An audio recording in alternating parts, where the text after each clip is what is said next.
बच्चों आज का हमारा टॉपिक है 5.1 जिसका नाम है neurons the units of nervous system. जी बेटा, तो हमने लास्ट लेक्चर ना कोऑर्डिनेशन के बारे में समझा था। कोऑर्डिनेशन यानी हमारी बॉडी में एक राब्ते का सिस्टम होता है, ठीक है, जिससे पूरी बॉडी में होने वाले जो एक्शंस हैं वो कोऑर्डिनेटेड होते हैं, आपस में ताल्लुक़ रखते हैं। अब कोऑर्डिनेशन के लिए बॉडी में बेसिकली दो सिस्टम्स हैं। एक का नाम होता है नर्वस कोऑर्डिनेशन या नर्वस सिस्टम, ठीक है, नर्वस सिस्टम है हमारा, और एक हमारा है एंडोक्राइन सिस्टम। एंडोक्राइन सिस्टम, दोनों सिस्टम बिल्कुल डिफरेंट हैं लेकिन काम उनका कोऑर्डिनेशन करना ही है, ठीक है। अब जो नर्वस सिस्टम की कोऑर्डिनेशन होती है ना बेटा, उसको नर्वस कोऑर्डिनेशन कहते हैं। नर्वस कोऑर्डिनेशन, ठीक है, नर्वस कोऑर्डिनेशन। और जो एंडोक्राइन सिस्टम की कोऑर्डिनेशन होती है हम उसको क्या बोलते हैं, केमिकल कोऑर्डिनेशन, क्योंकि वो डिफरेंट केमिकल्स के ज़रिए होती है। ये दोनों हम इस चैप्टर में बड़ी डिटेल में समझेंगे, ठीक है। अब लास्ट लेक्चर में हमने इनके कोऑर्डिनेटर भी समझे थे। तो नर्वस सिस्टम में एक ब्रेन होता है और एक स्पाइनल कॉर्ड होता है। स्पाइनल कॉर्ड, ये दोनों नर्वस सिस्टम के क्या हैं, कोऑर्डिनेटर्स हैं, ठीक है। कोऑर्डिनेटर कल मैंने आपको समझाया था क्या होता है।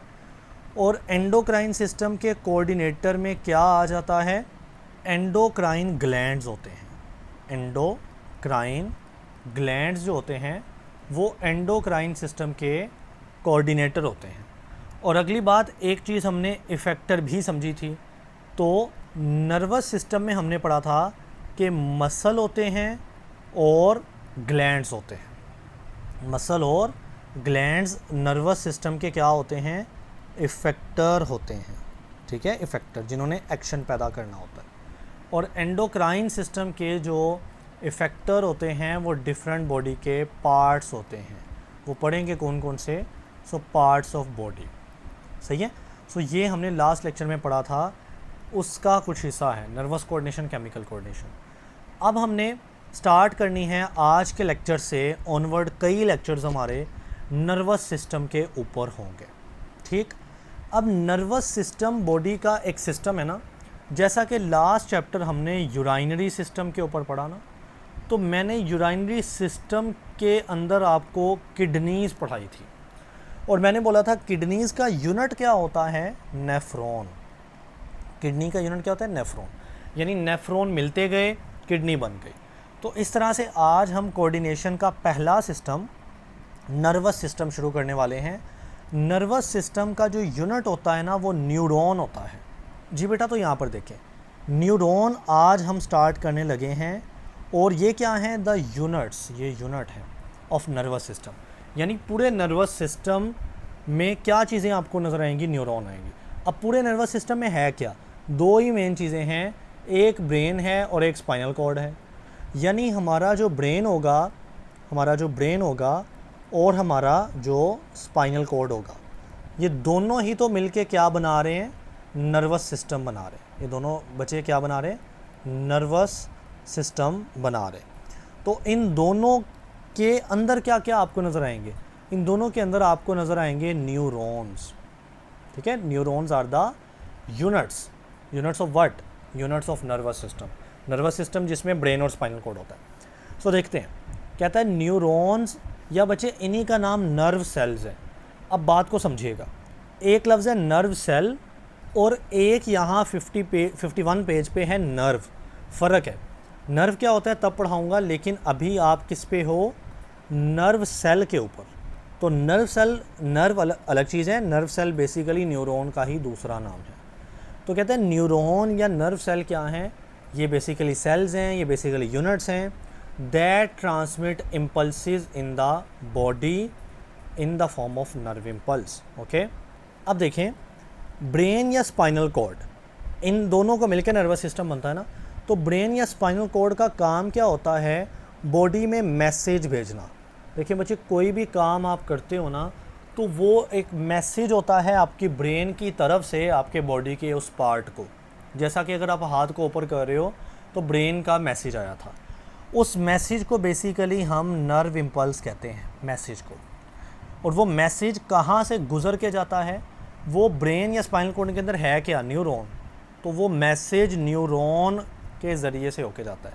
यानी मैसेज है नर्व इम्पल्स, और वो बॉडी में किस से होके जाता है, उन सेल्स की ज़रिए जिनका नाम है न्यूरॉन। ओके, तो दोबारा देख लें, न्यूरॉन या nerve cells are the cell, ये बेसिकली सेल्स होते हैं दैट ट्रांसमिट इम्पल्सेस, जो इम्पल्स यानी मैसेज, जो कि मैसेज को भेजते हैं in the form of nerve impulse, और उस मैसेज का प्रॉपर नाम है नर्व इम्पल्स। अब नीचे हम इसी नर्व इम्पल्स को डिफ़ाइन कर लेते हैं। कहता है इट इज़ अ वेव, ये मैसेज ना वेव की शक्ल में जाता है, मैसेज गया फिर दोबारा गया फिर दोबारा, ऐसे वेव की शक्ल में। It is a wave of electrochemical change that travel across the membrane of neuron. देखिए बच्चे, ये जो न्यूरॉन है ये एक सेल है ना, ये क्या है, ये सेल्स हैं। किसके सेल है, नर्वस सिस्टम के सेल है, ब्रेन के सेल है, स्पाइनल कॉर्ड के सेल को ही न्यूरॉन बोलते हैं। तो न्यूरॉन की एक मेम्ब्रेन होगी, जैसा कि अगर हम कोई भी सेल बनाते हैं उसकी एक मेम्ब्रेन होती है, तो सेल की मेम्ब्रेन है, न्यूरॉन की मेम्ब्रेन है। उसके अक्रॉस यानी उसके बाहर और अंदर, अक्रॉस मतलब बाहर और अंदर, इलेक्ट्रोकेमिकल चेंज गुजरता है। इलेक्ट्रोकेमिकल चेंज क्या होता है, इलेक्ट्रो मतलब charges, positive negative charges, chemicals, इनका चेंज होता है जिसको हम नर्व इम्पल्स कहते हैं, यानी मैसेज कहते हैं। तो हमारी बॉडी में जो मैसेज ट्रांसफ़र होता है वो किस तरह से होता है, वो कोई टेक्स्ट या वीडियो मैसेज तो नहीं होता, वो एक इलेक्ट्रोकेमिकल चेंज की शक्ल में मैसेज होता है। ठीक है, चार्जेस, इलेक्ट्रो मतलब चार्जेस, केमिकल्स, इनकी शक्ल में होता है। जी बेटा, हम एक वीडियो प्ले करते हैं जिसमें ये ना न्यूरॉन है, ये जो लंबे लंबे आपको नज़र आ रहे हैं ये न्यूरॉन है, इनमें मैसेज आ रहा है। देखें किस तरह ये मैसेज आपको नज़र आ रहा है, ये ऐसे, ये देखें ये मैसेज आ रहा है। ठीक है, तो ये चल रहा है मैसेज, और इस तरह से ये मैसेज क्या है, नर्व इम्पल्स है, जो कि बेसिकली इलेक्ट्रोकेमिकल चेंज होता है। ठीक हो गया। सो नर्व इम्पल्स वेव, जैसे आपने देखा वो मैसेज ऐसे आगे जाता है जैसे वेव जाती है। इलेक्ट्रोकेमिकल चेंज होते हैं basically that travel across the membrane of neuron, जो कि न्यूरॉन के साथ साथ उसकी मेम्ब्रेन के अक्रॉस ट्रैवल करता है। जी बेटा, अब हमने देखना है स्ट्रक्चर ऑफ न्यूरॉन को, जो कि पॉसिबल लॉन्ग क्वेश्चन है और इम्पोर्टेंट भी है। तो न्यूरॉन एक इस तरह से आपको नज़र आता है। ठीक है, अब न्यूरॉन के बेसिकली 3 पार्ट होते हैं। एक सेल बॉडी का पार्ट होता है, जो कि ये बेसिक ये हिस्सा है सेल बॉडी। ठीक, ये इतना किस्सा क्या है, न्यूरॉन की सेल बॉडी है। तो न्यूरॉन का एक पार्ट सेल बॉडी हो गया। एक पार्ट डेंड्राइट होता है, जो कि सेल बॉडी के साथ ये जो इस तरह के कांटे की तरह की ना स्ट्रक्चर नहीं बाहर निकल रही, ये ऐसे ऐसे सारी, ये सारी क्या हैं, डेंड्राइट्स हैं। ठीक है, दूसरा पार्ट डेंड्राइट होता है। तीसरा, इस सेल बॉडी के साथ ऐसे लंबी सी स्ट्रक्चर ये जा रही है, ये लंबी सी स्ट्रक्चर क्या होती है, एक्सोन होती है। ठीक है, सो न्यूरॉन के 3 पार्ट होते हैं। सेल बॉडी, जो कि सेंटर पे तकरीबन, मतलब सेंट्रल पार्ट, सेंटर पे नहीं, सेंट्रल पार्ट यानी मेन पार्ट सेल बॉडी, उसके साथ इस तरह के कांटे की तरह के स्ट्रक्चर डेंड्राइट्स होते हैं। और उस सेल बॉडी के पीछे की तरफ होते हैं एक्सोन, जो कि इस तरह की लंबी स्ट्रक्चर है। तो ये 3 पार्ट हैं हमारे न्यूरॉन के अंदर। सही है। सो कहता है कि a neuron consist of 3 major part, 3 part होते हैं। कौन से, सेल बॉडी, डेंड्राइट्स, एक्सोन। ठीक, अब सबसे पहले हम सेल बॉडी की बात करते हैं।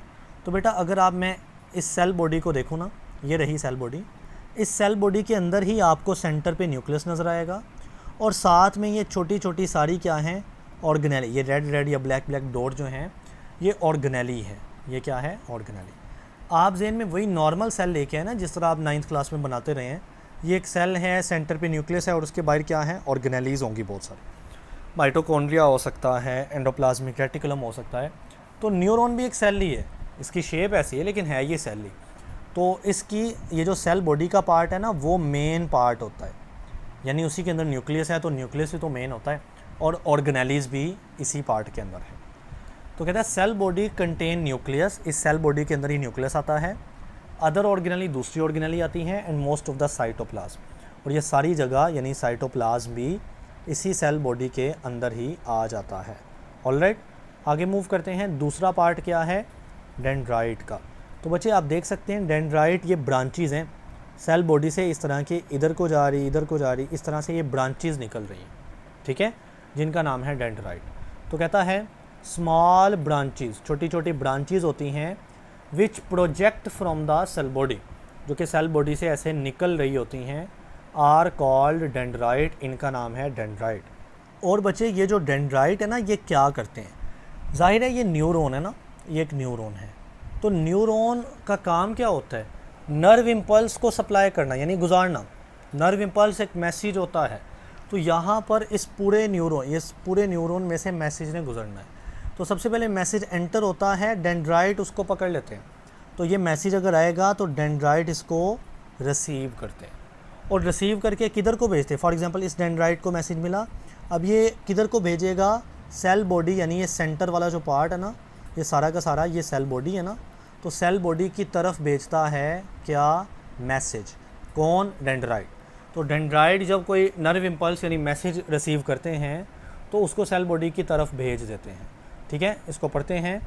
क्या डेंड्राइट कहता है? दे ट्रांसमिट नर्व इम्पल्स। ट्रांसमिट यानी भेजना, नर्व इम्पल्स को भेजते हैं, मैसेज को भेजते हैं टूवर्ड्स द सेल बॉडी, इस सेल बॉडी की तरफ, टूवर्ड्स। ठीक है, अब हम एक्सॉन पे जाते हैं। तो बेटा ये रहा एक्सॉन, ये लंबी सी एक ब्रांच होती है। तो कहता है axon is a long branch, ये लॉन्ग ब्रांच होती है फ्रॉम सेल बॉडी, जो कि इस सारी सेल बॉडी से निकल रही है। ये ऐसे देख रहे हैं आप, ये जा रही है हमारी एक्सॉन। ठीक है, अब आप देखें ये एक्सॉन जहाँ पे एंड होता है ना, इस पॉइंट पे मज़ीद इस तरह की छोटी छोटी सब ब्रांचेज़ हैं। तो कहता है इट्स टर्मिनल एंड, एक्सॉन की बात कर रहा है, एक्सॉन की जो टर्मिनल एंड है, यानी जहाँ पे एक्सॉन एंड हो रहा है। फर्दर ब्रांच बेटा वो मज़ीद ब्रांच होती है। जी बच्चे देखें, अब एक्सॉन का क्या काम है? देखें, ये डेंड्राइट ने मैसेज लिया, डेंड्राइट ने किधर को पहुँचा दिया? सेल बॉडी की तरफ। सेल बॉडी आगे एक्सॉन की तरफ अपना मैसेज भेज दिया। तो आप यहाँ पर देख भी सकते हैं डायरेक्शन ऑफ नर्व इम्पल्स इधर को है। नर्व इम्पल्स एक मैसेज होता है ना, तो इधर को मतलब सबसे पहले डेंड्राइट ने लिया, उसने सेल बॉडी की तरफ दिया, सेल बॉडी ने आगे एक्सॉन की तरफ मैसेज भेज दिया। तो अब एक्सॉन मैसेज लेगा। ठीक है, so axon transmit nerve impulse from cell body. तो ये सेल बॉडी से लेता है मैसेज और आगे किसको सप्लाई करेगा? अदर न्यूरॉन, दूसरे न्यूरॉन को। यानी ये न्यूरॉन एंड होगा तो हो सकता है कि इसके बाद एक नया न्यूरॉन शुरू हो जाए, तो फिर इसका मैसेज दूसरे तक पहुंचाएगा।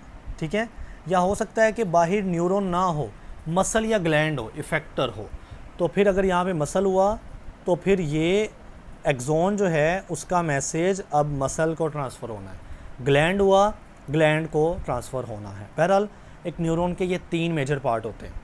जी बच्चे, अभी हमने देखा न्यूरॉन्स को, और न्यूरॉन्स भला क्या थे?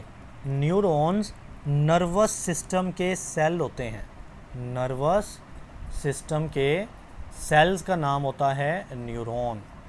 अब नर्वस सिस्टम में 2 चीज़ें आती हैं ना, याद करवा रहा हूँ बार बार, brain, spinal cord. Spinal cord, ये दोनों चीज़ें हमारा नर्वस सिस्टम बनाती हैं। तो इनमें न्यूरॉन होते हैं, यस, इनमें न्यूरॉन सेल्स होते हैं, लेकिन सिर्फ न्यूरॉन नहीं होते, एक और सेल होते हैं जिसका नाम है न्यूरोग्लिया। यस, तो बेसिकली ये जो नर्वस सिस्टम है जो कि बॉडी में एक तरह की कोऑर्डिनेशन करता है, उसमें 2 किस्म के सेल होते हैं। एक न्यूरॉन जिसका काम हमने देखा कि इसमें से नर्व इम्पल्सेस ने ट्रैवल करना होता है, और नर्व इम्पल्स मैंने आपको बताया मैसेजेस को बोलते हैं, जो हमारी बॉडी में इलेक्ट्रोकेमिकल मैसेजेस होते हैं। और दूसरे सेल्स, इसी सिस्टम के 2 सेल है ना, इसी सिस्टम के बेटा दूसरे सेल्स का नाम है न्यूरोग्लिया। न्यूरोग्लिया क्या काम करते हैं? बेटा न्यूरोग्लिया इन न्यूरॉन की प्रोटेक्शन का काम करते हैं, उनकी सपोर्ट का काम करते हैं। सो न्यूरोग्लिया क्या करते हैं? वो न्यूरॉन्स को सपोर्ट या प्रोटेक्शन देते हैं, और न्यूरॉन वो मेन सेल होते हैं जो कि नर्व इम्पल्स या मैसेज को ट्रांसफ़र करते हैं। ऑलराइट, सो न्यूरॉन सिर्फ नहीं होते, साथ में न्यूरोग्लिया भी होते हैं जो कि सपोर्टिंग सेल्स हैं। जी बेटा देखें, neurons are supported by specialised cell called neuroglia. कह रहा है न्यूरॉन को सपोर्ट करने वाले स्पेशल सेल्स होते हैं जिनका नाम क्या है? न्यूरोग्लिया है। ठीक है, अब यहाँ पे इस डायग्राम में आप देख सकते हैं, यहाँ पे ना एक शवान सेल का नाम आपको नज़र आएगा, और ये सारी एक्सॉन जा रही है ना, ये लंबी सी स्ट्रक्चर, लंबी सी ब्रांच, एक्सॉन के ऊपर ये जो आपको ये गोल गोल इस तरह के सेल नज़र आ रहे हैं, बेटा ये क्या हैं? ये शवान सेल्स हैं। और शवान सेल भी क्या होते हैं? न्यूरोग्लिया होते हैं, यानी वो इस न्यूरॉन को सपोर्ट कर रहे होते हैं। सो कहता है Schwann cells are a type of neuroglia. Neuroglia यानी ऐसे सेल जो कि सपोर्ट करते हैं किन को, न्यूरॉन्स को, और श्वान सेल भी न्यूरोग्लिया हैं एक तरह के। ऑलराइट, अब देखिए नेक्स्ट समझते हैं हम। इन मैनी न्यूरॉन यानी बहुत सारे ऐसे न्यूरॉन में Schwann cells produce insulating covering called Mylan sheath.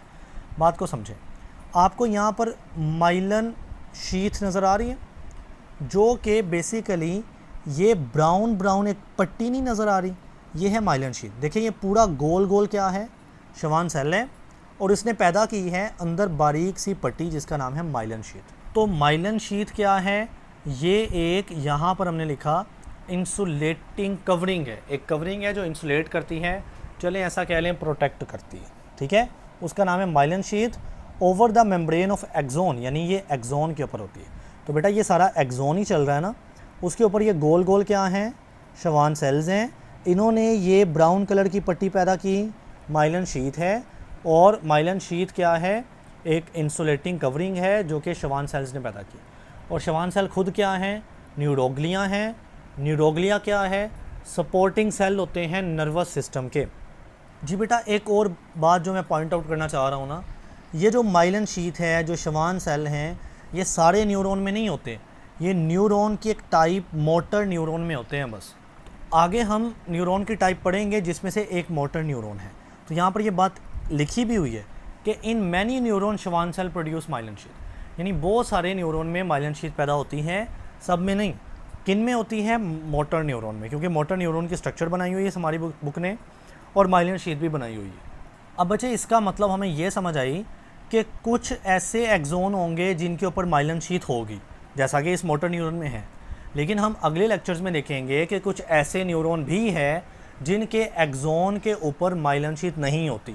तो इस तरह एक्सोन की दो टाइप होती हैं, एक ऐसे एक्सोन जिनके ऊपर माइलन शीथ चढ़ी होती है, और एक ऐसे एक्सोन जिनके ऊपर माइलन शीथ नहीं मौजूद होती। सो कहता है axons which are covered by myelin sheath are called myelinated axon, यानी ऐसे एक्सोन जिनको कवर किया होता है ना माइलन शीथ ने, उन एक्सोन्स का नाम है माइलिनेटेड। जबकि दूसरी एक्सोन कौन से होते हैं, the axons which are not covered with myelin sheath, ऐसे एक्सोन जिनके ऊपर माइलन शीथ ना हो उनको बोलते हैं नॉन माइलिनेटेड। जी बेटा एक और चीज़ पॉइंट आउट करना चाह रहा हूँ, ये जो हमारी डायग्राम बनी है ये माइलन शीथ वाली है, यानी इस पे माइलन शीथ चढ़ी हुई है, तो ये माइलिनेटेड एक्सोन है। अब आप देख सकते हैं कि ये माइलन शीथ इतनी ये ब्राउन सी पट्टी है, फिर ये ब्राउन सी पट्टी माइलन शीथ है, लेकिन दरमियान में एक गैप है, दरमियान में एक गैप है, ये गैप, उस गैप का क्या नाम है, फॉलो करते हैं तो मिला node of Ranvier. Node of Ranvier यानी जो जिनके ऊपर माइलन शीथ होती है उन शीथ के दरमियान छोटे छोटे गैप्स होते हैं, and these gaps are called node of Ranvier. तो आइए इसको पढ़ते हैं। कहता है myelin sheath is interrupted, myelin sheath मुसलसल नहीं होती, दरमियान में टूटी होती है, गैप्स होते हैं। एट इंटरवल यानी इंटरवल्स के बाद वक्त के साथ साथ बाय स्मॉल गैप, और छोटे छोटे दरमियान में गैप्स होते हैं जिनका नाम होता है नोड्स ऑफ रेनवियर, ठीक है। और लास्ट बात बेटा, अगर माइलन शीथ है तो ज़ाहिर है दरमियान में छोटे छोटे गैप्स होंगे जिनका नाम है नोड्स ऑफ रेनवियर। तो अगर नोड्स ऑफ रेनवियर हुए ना तो इस तरह से इम्पल्स को जंप करना पड़ेगा, इम्पल्स को इस तरह से नोड पर जंप करना पड़ता है, क्योंकि ये जो माइलन शीथ होती है बेटा ये तो इंसुलेटिंग होती है। इंसुलेटिंग से मुराद है कि ये नर्व इम्पल्स यानी मैसेज को, नर्व इम्पल्स यानी मैसेज को गुजरने नहीं देगी। तो फिर ये जो नोड यानी गैप्स होते हैं, इम्पल्स एक गैप से दूसरे गैप में जंप करती है, दूसरे से तीसरे में, तीसरे से चौथे में, तो गैप का नाम तो नोड है, यानी नर्व इम्पल्स को फिर नोड से नोड पर जंप करके आगे प्रोसीड करना होता है, ठीक है। सो कहता है नोड ऑफ रेनवियर के बाद इन माइलिनेटेड न्यूरॉन, जिन न्यूरॉन के ऊपर माइलन शीथ चढ़ी होती है वहाँ पर नर्व इम्पल्सिस जंप करके जाती हैं। और जंप कैसे होता है, फ्रॉम नोड टू नोड, एक नोड से उठी दूसरे नोड में जंप किया, दूसरे से तीसरे नोड में जंप किया। So this increases the speed of nerve impulse. बेटा इससे स्पीड बढ़ती है क्योंकि दरमियान वाला सारा डिस्टेंस न्यूरॉन को नर्व इम्पल्स को ट्रैवल ही नहीं करना पड़ता। नर्व इम्पल्स एक नोड से उठी दूसरे नोड पे चली गई, दूसरे नोड से तीसरे नोड में, तो वो जंप करके जब जाएगी तो वो फास्ट होगी, उसकी स्पीड ज़्यादा होगी।